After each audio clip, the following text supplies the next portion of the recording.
श्री शिवाय नमस्तुभ्यम एवरीवन। कैसे हैं आप सभी। आज मेरे दिन की शुरुआत सुबह 4 बजे हो गई थी। मैं उठने के बाद फ्रेश हुई, सारे नित्य क्रिया से निवृत्त होने के बाद मैं पूजा की तैयारी में लग गई और मेरी दिनचर्या में शामिल है गर्भ गीता का पाठ, तो मैंने उसको किया।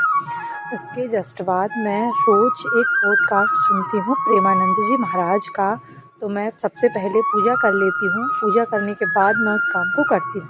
तो मैंने पूजा की। पूजा करने के जस्ट बाद मुझे कुछ तैयारियाँ भी करना है, क्योंकि आज मेरा 17वां सोमवार है। मेरे 16 सोमवार कंप्लीट हो गए हैं, तो मैं आज 16 सोमवार का उद्यापन कराने वाली हूँ। तो यह उद्यापन मेरा और मेरी माँ का साथ में है, क्योंकि हम लोग कई महीने से 16 सोमवार का व्रत रख रहे थे, पर कुछ कारणों से हम उसको घर पे नहीं करा पा रहे थे। तो हम एक आश्रम जा रहे हैं जो है हमारे गांव से काफ़ी नज़दीक। मतलब जो आश्रम है उसको कैलाश धाम नाम से जाना जाता है। तो हम सबसे पहले आश्रम पहुँचे और हम सारी तैयारियां करके घर से ले गए थे, उसका सेटअप हमने वहाँ लगा दिया। मतलब हम लोग यहाँ भंडारा भी कराएंगे, साथ में अभिषेक करेंगे। तो यह मंदिर है, यहीं पे मैं सारी तैयारियां करूँगी, क्योंकि यहीं पे हम लोग भगवान की जो शिव जी का परिवार है उनके ही सामने हम लोग एक शिवलिंग को बनाएंगे और रुद्रियाँ बनाएंगे। सारे जो मेरे मोहल्ले के लोग आए हैं, पड़ोसी हैं, मेरे कुछ रिश्तेदार हैं, उन सब मिलके हम लोग तैयारियां कर रहे थे। तो फाइनली हमने मिट्टी लेके आए और पहले पूरा मंदिर देख लिया। मंदिर देखने के बाद हम लोगों ने पूजा की प्रिपरेशन स्टार्ट कर दी, जिसके लिए हमको कलश स्थापित करना था और अभिषेक के लिए चंदन, मृद, घी, शहद, गंगा जल, दही, दूध, पान, सारी चीज़ जो हम लेके आए थे वो हमने थालों में निकाल ली। कलश को भी रख लिया और फाइनली तैयारी हो चुकी थी। आप देख सकते हैं कितने प्यारे शिव जी हैं जो हम लोगों ने ही बनाए हुए हैं। और फिर फाइनली हम लोग की पूजा स्टार्ट हो गई थी।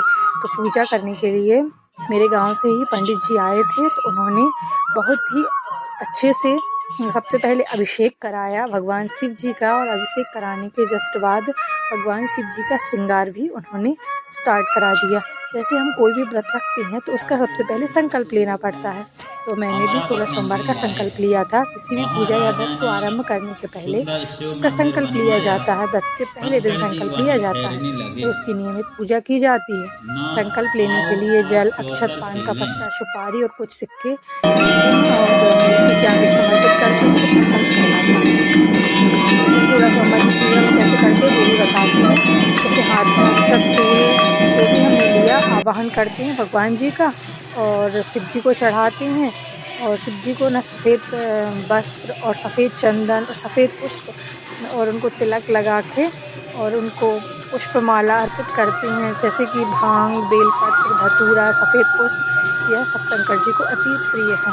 अष्टगंध और सब कुछ शंकर जी को अर्पित करने के बाद दीप अगरबत्ती से भगवान जी की आरती करते हैं और उनको जो नैवेद्य अर्पित करना होता है। कुछ लोग ना पार्टी के 16 सोमवार करते हैं, कुछ लोग कुछ फ्रूट्स के करते हैं। तो मेरी मम्मी बेलपत्र के करती थी और मैं जो राजगिर के लड्डू होते हैं फलाहारी उनका करती थी।